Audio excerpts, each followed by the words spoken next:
Rien ne se perd, tout se transforme. La plateforme d'épuration Aquantis dans le pays voironnais est aujourd'hui sous-dimensionnée, mais un projet d'agrandissement se prépare. Un nouveau bâtiment technique et un biométhaniseur qui permettront de produire du biogaz. Dans le cadre du conflit entre l'Ukraine et la Russie, les menaces de cyberattaques sont de plus en plus élevées. Les administrations et entreprises recrutent pour se protéger. Une aubaine pour ces jeunes formés en informatique, réseau et cybersécurité à la MFR de Saint-Égrève. Et puis on l'appelle aussi ski extrême, le ski de Pentraide à ses adeptes qui, après s'être retrouvés aux rencontres ciné-montagne, cherchent les couloirs et pentes d'une inclinaison supérieure à 50 degrés et des pentes engagées. La saison, avec de la neige de printemps, est propice à la discipline. Bonsoir à tous, ravi de vous retrouver dans ce JT du mardi 22 mars 2022, du lundi au vendredi à partir de 18h, l'essentiel de l'actualité du Grand Grenoble. Et ce 22 mars, c'est la journée mondiale de l'eau coordonnée par l'ONU. L'un des enjeux, c'est la dépollution des eaux usagées. 2,4 milliards d'êtres humains n'ont pas accès à un assainissement élémentaire de leurs eaux usées. Mais ce n'est pas le cas évidemment en France, où près de 100% de la population est raccordée. Dans le pays voironnais, on s'apprête même à accueillir un nouvel équipement. Arthur Glory. Requalifier, construire de nouveaux bâtiments et améliorer la station d'épuration des eaux usées Aquantis, le projet débuté en décembre 2021 et qui devrait coûter 21 millions d'euros est devenu une nécessité. La station vieillissante va connaître un renouveau. D'une capacité de 65 000 équivalents habitants, elle va passer à 95 000. Un agrandissement certes, mais qui va aussi permettre de mieux s'intégrer dans le territoire voironnais et son cycle de l'eau. On essaye d'avoir une approche qui soit cohérente, concertée et intégrée sur les questions d'eau, petit cycle, donc on est sur le traitement des eaux usées, mais on sait qu'on est aussi juste ici au niveau de l'Isère. On va rejeter les éléments traités dans l'Isère, donc on participe aussi au grand cycle de l'eau et à l'amélioration de la qualité de nos rivières. Et Aquantis 2.0 ne rejettera pas de déchets, tout se recycle. La nouvelle station sera dotée d'un digesteur qui permettra de créer du biogaz, une manière durable de traiter tous les déchets. On récupère ce qu'on appelle des boues. Donc la boue, c'est globalement la pollution. D'habitude, on l'envoie soit en épandage, soit en compostage, soit des fois en incinération. Là, ce que l'on va faire, c'est qu'on va la digérer. Et avec ça, on va créer du biogaz. C'est du méthane mélangé avec d'autres gaz. Et on le rend compatible avec ce que vous consommez sur votre réseau de gaz dans votre chaudière ou dans votre gazinière, puisqu'on réinjectera ce gaz sur le réseau de GRDF. Le chantier se déroulera en 4 étapes pour une fin des travaux prévus à mai 2025. Par ailleurs, le projet a été confié à 3 entreprises. Moreau pour le génie civil, Stéréo, le mandataire, sera en charge du process et CarETP, une entreprise locale, s'occupera du terrassement. C'est la journée mondiale de l'eau, mais comme c'est aussi le mois de l'énergie de Grenoble, capitale verte européenne, EDF vous invite à venir visiter le barrage hydroélectrique de Saint-Égrève les samedis 26 et dimanche 27 mars.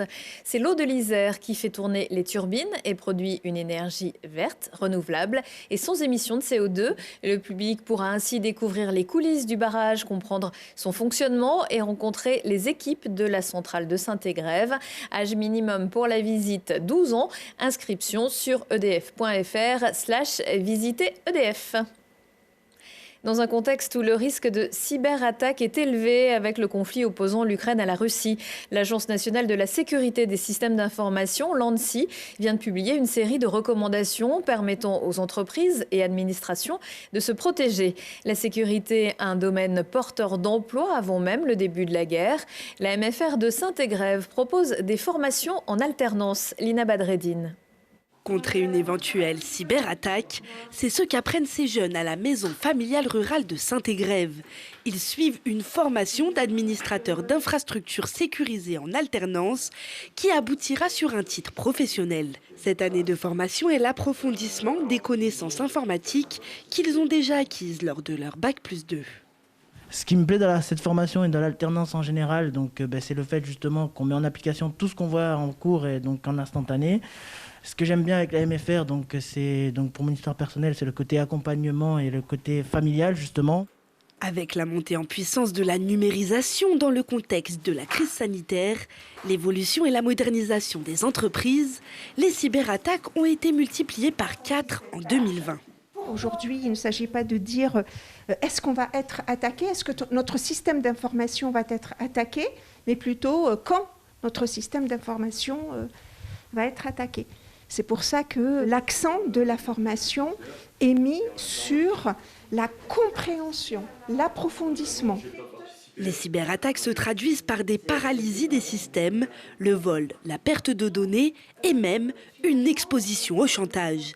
7% d'emplois supplémentaires sont créés chaque année dans le secteur de la sécurité informatique pour les éviter.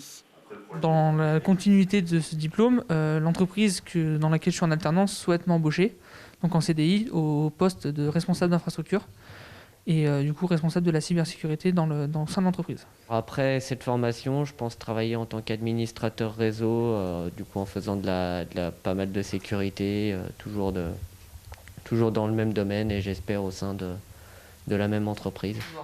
Ces jeunes sont aussi bien destinés à travailler pour des entreprises que pour la fonction publique ou les collectivités territoriales.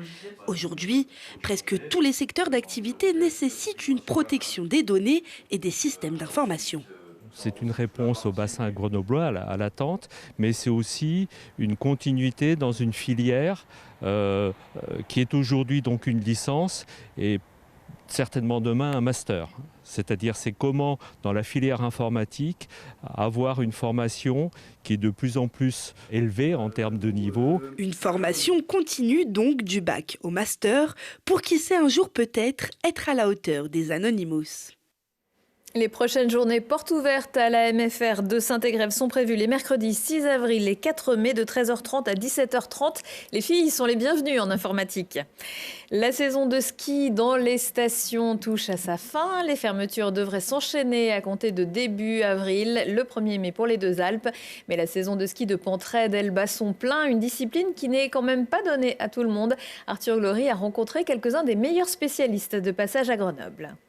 Skier des pentes à plus de 50%, ça peut paraître fou, mais c'est la spécialité d'un petit nombre d'experts qui sont venus partager leur expérience de cette discipline périlleuse aux rencontres ciné-montagne. Véritable prouesse physique et technique, il faut aussi bien connaître la montagne pour minimiser les risques. Ski de Pentraide, c'est vraiment un équilibre entre le ski et l'alpinisme. C'est 50% de ski, 50% d'alpinisme. T'évolues dans un environnement montagne qui t'amène à effectivement utiliser des techniques de montagnard, quelquefois ski au pied. On peut associer un peu la pratique à, on va dire, des pratiques dangereuses ou à de l'audace, etc. Je pense que c'est plutôt le fait d'être inspiré, le fait d'aller chercher des choses, d'être observateur. On observe beaucoup, on scrute les itinéraires. Et effectivement, c'est plutôt de la curiosité que du courage. Et ces skieurs de l'extrême grimpent toujours plus haut. En 2018, le Polonais Andrzej Bargiel s'attaquait au K2, le deuxième sommet le plus haut du monde avec ses 8611 mètres, une première mondiale. Une ascension et une descente réalisées en plusieurs jours, sans oxygène et avec son matériel sur le dos, dans le respect le plus total des principes de l'alpinisme. Alors je dirais deux choses. D'abord la concentration, une grande concertation, parce que c'était un événement très important pour moi et il a fallu être vraiment très focalisé sur ce que je faisais. Et puis après un soulagement, parce que quand on arrive en bas, tout en bas, c'est là où on peut faire un petit film sur tout ce qu'on a fait. Et puis donc pour moi c'était la concentration et le soulagement. Alors pour les plus téméraires, on peut aussi effectuer du ski de Pentraide en Isère. Le Grand Tellier, les pointes du Mouchillon et le Galto dans le massif de Beldon sont propices à ces descentes. Attention, skieurs novices s'abstenir. Et Vivian Bruchet, que vous avez vu en début de ce reportage, a réalisé la semaine dernière en compagnie de Paul Bonhomme un joli petit exploit, une nouvelle ligne dans le versant ouest du Roignet, dans le Beaufortin. Ils l'ont baptisé Là où le vent te porte et l'ont défini ainsi, où le ski de Pentraide prend tout son sens de l'exploration, des prises de décision, de la neige complexe et des manips, on ne saurait mieux dire. Et puis je vous rappelle que les brûleurs de loups débutent leur demi-finale de Ligue Magnus mercredi mercredi et jeudi à la patinoire Pôle Sud à Grenoble. Après leur victoire face aux boxeurs de Bordeaux, les Grenoblois seront opposés aux joueurs de Cergy-Pontoise. Coup d'envoi à 20h. Le premier qui remportera 4 matchs sera qualifié pour la finale. C'est vraiment un cas. Clément Kerzual sera sur la scène de la Basse-Cour à Grenoble du 23 au 26 mars. C'est parce qu'il ne croit en rien qu'il aime rire de tout. Fils d'expat, ado geek biberonné au dark web, puis journaliste de formation, Clément K, de nature pourtant optimiste et engagé, a fini par perdre tout espoir dans le genre humain et développer une forme d'athéisme idéologique. Retour de l'actu à 19h, 21h, 23h et en replay sur télégrenoble.net. On se quitte en musique avec Fema Kuti and the Positive Force, fils de et père de. Chez les Kuti, la tradition musicale se transmet de père en fils.